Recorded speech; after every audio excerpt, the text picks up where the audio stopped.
नमस्कार. मी डॉक्टर रोहन बुचडे, पळूस येथे बालरोगतज्ञ म्हणून कार्यरत आहे. तर आज आपण तापाविषयी बोलू. तर बहुतांश वेळा जेव्हा पालक आपल्या पाल्यांचं आम्हाला ओपीडीमध्ये दाखवण्यास घेऊन येतात, तर बहुतेक वेळा जर पाहिलं तर ताप हीच त्यांची मुख्यत्वे करून तक्रार असते. तर अशा वेळेला काय होतं, की पालक पटकन घाबरतात, पॅनिक होतात आणि एकच मागणी करतात आमच्याकडं, की आमच्या पाल्याचा ताप पटकन कमी करा. काही करा पण ताप कमी करा. तर खरंच तापास एवढं घाबरण्याची गरज आहे का? किंवा ताप आल्यानंतर कोणती उपाययोजना केली पाहिजे? डॉक्टरांच्याकडे कधीच संपर्क साधला पाहिजे? याविषयी सोप्या भाषेत बोलूया. ओके. तर ताप म्हणजे काय? तर आपल्या मेंदूमध्ये हायपोथॅलॅमस नावाचा मेंदूचा एक भाग असतो. ज्या भागामध्ये थर्मो रेग्युलेटर सेंटर असतं. ते की काय करतं? आपल्या शरीरातील तापमानाचं नियंत्रण करतं. म्हणजेच एक ठराविक विशिष्ट तापमानाचा पॉईंट ते सेट करतो. जेणेकरून आपल्या शरीराचं तापमान त्या रेंजमध्ये राहावं. पण ज्यावेळेला आपल्या शरीरामध्ये एखाद्या जंतू संसर्गाचं संक्रमण होतं, जसे की बॅक्टेरिया ज्याला आपण जीवाणू म्हणतो किंवा व्हायरस ज्याला आपण विषाणू म्हणतो, त्यावेळेला आपल्या रक्तामध्ये जे काही ठराविक घटक सोडले जातात, ज्याला की आपण पायरोजन म्हणतो. तर त्या पायरोजन्समुळं ते जे ठरवलेलं जे विशिष्ट टेम्परेचर आहे, तो सेट पॉइंट चेंज होतो. म्हणजे पहिल्यापेक्षा तो सेट पॉइंट थोडासा वाढतो. त्यामुळं आपल्या शरीरामध्ये तापमान वाढतं. म्हणजे हीट जनरेट होते. तर तुम्ही म्हणता असाल हे सगळं कशासाठी? तर हे एवढ्यासाठी की जे काही आपल्या शरीरामध्ये जंतू संसर्गामुळं जे बॅक्टेरिया किंवा व्हायरसचे जे संक्रमण झाले, की ते वाढलेले तापमान त्यांना मारण्यासाठी किंवा त्यांचं प्रमाण कमी करण्यासाठी आपल्या शरीराला मदत करतं. ओके. तर आता आपण बघितलं, की ताप हा शरीरामध्ये जे जंतू संसर्गाचं संक्रमण झाले ह्याच्यामुळं होतो. तर हे एवढंच कारण असू शकते का ताप येण्याचं? तर नाही. अजून बरेच कारणामुळे ताप येऊ शकतो. तर अजून कोणती कारणं आहेत? ते आपण जाणून घेऊया. ओके. तर अजून तापाची कोणती कारणं आहेत? की आताच आपण जे पाहिलं, की जंतू संसर्गामुळं त्यात विषाणूमुळे जे ताप येतो त्याचं प्रमाण सर्वाधिक आहे. त्याचबरोबर डिहायड्रेशन फीव्हर म्हणजे शरीरातील पाण्याचं प्रमाण कमी झाल्यापासून ताप येऊ शकतो. ज्याचं प्रमाण नवजात बालकांमध्ये जास्त असतं. त्याचबरोबर लसीकरणामुळं म्हणजे त्याला आपण पोस्ट व्हॅक्सिनेशन फीव्हर म्हणतो. म्हणजे ज्यावेळेला आपण बाळाला लसीकरण करतो, त्यावेळेला विशिष्ट लसीमुळे सुद्धा ताप येऊ शकतो. अजून कुठली कारणं असू शकतात? तर त्याला ऑटोइम्युन डिसीज म्हणजे स्वयंप्रती रोग आजारामुळे सुद्धा ताप येऊ शकतो. म्हणजे उदाहरण सांगायचं म्हणलं तर रुमॅटॉइड आर्थरायटिस, जो की एक सांधिवाताचा प्रकार आहे. अजून जर तापाचं कारण बघितले आपण तर त्याच्यामध्ये कर्करोग म्हणजे कॅन्सरमध्ये सुद्धा ताप येऊ शकतो किंवा काही ठराविक विशिष्ट औषधं असतात त्याच्यानुसार ताप येऊ शकतो. जसे की अँटीसायकोटिक म्हणा किंवा अँटी कन्व्हर्जन ठराविक अँटीबायोटिक सुद्धा ताप येऊ शकतो किंवा जे इम्युनो जे ड्रग्ज आहेत त्यांच्यामध्ये सुद्धा ताप येण्याची शक्यता असते. ओके. तर आता आपण ताप कसा येतो किंवा ताप कोणत्या कारणामुळे येऊ शकतो हे आपण पाहिलं. तर नेमका ताप पाहायचा कसा याबद्दल थोडं जाणून घेऊया.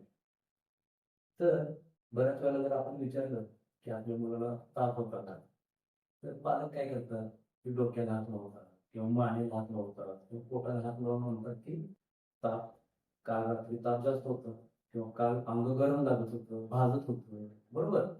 तर ही योग्य पद्धत आहे का? तर नाही. तर ताप मोजण्यासाठी जे यंत्र तर सध्या अवेलेबल आहे बाजारात. तर त्याला आपण थर्मामीटर किंवा तापमापक म्हणतो. तर वेगवेगळ्या प्रकारचे थर्मामीटर अवेलेबल असतात. जसे की टिम्पॅनिक थर्मामीटर किंवा टेम्पोरल थर्मामीटर किंवा इन्फ्रारेड थर्मामीटर जे की आपण कोविड कोविड पॅन्डेमिकमध्ये जे बऱ्यापैकी आपण त्याचा सर्रास वापर होताना पाहिला. पण सगळ्यात सोपं आणि सहज वापरण्यासाठी थर्मामीटर कुठला असेल तर त्याला आपण म्हणतो डिजिटल थर्मामीटर, जे की कोणीही सहज आणि वापरण्यास एकदम सोपं कोणी वापरू शकतं. समजायला सोपं आहे, सहज आहे आणि इझिली अवेलेबल आहे सगळी. बरोबर. तर डिजिटल थर्मामीटर हा आपण तापमान मोजण्यासाठी वापरू शकतो. बरोबर.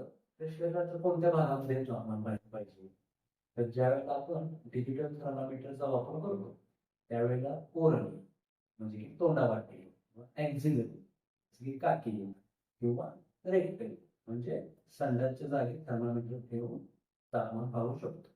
पण बऱ्याच वेळेला काय होतं की ज्यावेळेला आपण तोंडावाटे किंवा संडासच्या जागी थर्मामीटर ठेवून ताप पाहतो त्याला बऱ्याच वेळा अनकम्फर्टेबल असतं. म्हणून आपण शक्यतो काखेमध्ये थर्मामीटर ठेवून तापमान पाहावं, जे की मुलांसाठी पण कम्फर्टेबल असेल. नॉर्मल तापमान किती असेल तर 98.6 डिग्री फॅरेनहाइट, त्याच्यामध्ये प्लस किंवा मायनस 0.6 डिग्री फॅरेनहाइट ही त्याची तापमानाची रेंज असते, बरोबर. आणि ज्या वेळेला आपण रेक्टल टेम्परेचर थर्मामीटरने मोजतो तर ते 100 किंवा स्पेसिफिकली सांगायचं म्हटलं 100.4 डिग्री फॅरेनहाइट पेक्षा जास्त असेल किंवा ऍक्झिलरी आपण काखेमध्ये जेव्हा ताप पोहोचतो तर तो 99 डिग्री फॅरेनहाइट पेक्षा जास्त असेल तर त्याला आपण साधारणतः ताप म्हणू शकतो. तर तापामध्ये आपण कोणत्या उपाययोजना केल्या पाहिजे? शक्यतो एक्स्ट्रा ड्रेस, पांघरूण किंवा चादर याचा वापर टाळायला पाहिजे. पण बऱ्याच वेळेला काय होतं की तापामध्ये थंडी वाजून येते, कुठं थरथरतात, कुडकुडतात, अशा वेळेला तुम्ही एक्स्ट्रा कपड्यांचा वापर करू शकता. तसेच तापामध्ये भरपूर पाणी पिकत. त्याचबरोबर टेपेड स्पंजिंग म्हणजे की डोक्यापासून पायापर्यंत अंग पुसून घेतलं पाहिजे. आणि अंग पुसून घेण्यासाठी बऱ्याच वेळा जे आपण पाणी वापरतो ते लुकवॉर्म वॉटर असलं पाहिजे, जेणे की त्याचं तापमान 28 ते 30 डिग्री या रेंजमध्ये शक्यतो असलं पाहिजे. मग सीझननुसार जर उन्हाळा असेल तर आपण नळाचं नॉर्मल पाणीही वापरू शकतो. पण यामध्ये काय असतं की एकदम थंड पाणी किंवा एकदम गरम पाणी याचा वापर करू नये. त्याचबरोबर तापामध्ये तुम्ही कोमट पाण्याने मुलाला आंघोळी घालू शकता. पण जर जे मुलं 3 महिन्याच्या आतील आहेत त्यांना शक्यतो आंघोळ घालणं टाळावं, कारण त्यांच्यामध्ये तापमान शरीरातील अचानक एकदम कमी होण्याचा धोका असतो. तसेच तापामध्ये पॅरासिटामॉल हे सर्वात सुरक्षित औषध आहे. त्यामुळे शक्यतो पॅरासिटामॉल व्यतिरिक्त म्हणजे ऍस्पिरिन म्हणा किंवा निमोसोलॅड किंवा तत्सम जे औषध आहे त्याचा शक्यतो वापर टाळावा. तसेच आपण या अगोदर पाहिल्याप्रमाणे तापाचं मुख्य कारण बहुतेक वेळा विषाणू असतो. त्यामुळे त्या विषाणूसाठी अँटीबायोटिकची गरज नसते. त्यामुळं अँटीबायोटिकचा वापर शक्यतो डॉक्टरांच्या सल्ल्यानुसारच घ्या. तर तापामध्ये कधी आपण अतिरिक्त काळजी घेतली पाहिजे? तर बाळ आपलं मलूल पडतं म्हणजे ताप असताना सर्वच मुलं मऊ असतात, पण ताप नसताना सुद्धा किंवा ताप गेल्यानंतर सुद्धा बाळ सतत मान टाकून झोपायला लागलं, गुंगीत राहायला, बाळ धापायला लागलं, कणायला लागलं, लघवीचं प्रमाण कमी झालं बाळाचं किंवा प्रमाणापेक्षा जास्त चिडचिड करायला लागलं, रडायला लागलं जास्त, त्याचबरोबर बाळ मान होताना त्रास व्हायला लागला, त्याचबरोबर डोकंदुखी म्हणजे ज्याला आपण नेक स्टिफनेस विथ हेडेक म्हणतो, त्याचबरोबर बाळाच्या वर्तणुकीमध्ये बदल झालेला किंवा बाळाच्या ऍबनॉर्मल बॉडी मुवमेंट्स असते म्हणजे ज्याला आपण चटके म्हणतो, किंवा जर 3 महिन्याच्या आतील बाळाचा ताप असेल किंवा जर ताप 4 ते 5 दिवसांपेक्षा जर जास्त असेल तर अशा वेळी त्वरित तुम्ही डॉक्टरांशी संपर्क साधला पाहिजे. तर बऱ्याच वेळेला पालक हा प्रश्न विचारतात की ताप आल्यानंतर आमच्या मुलांना शाळेत पाठवावं का?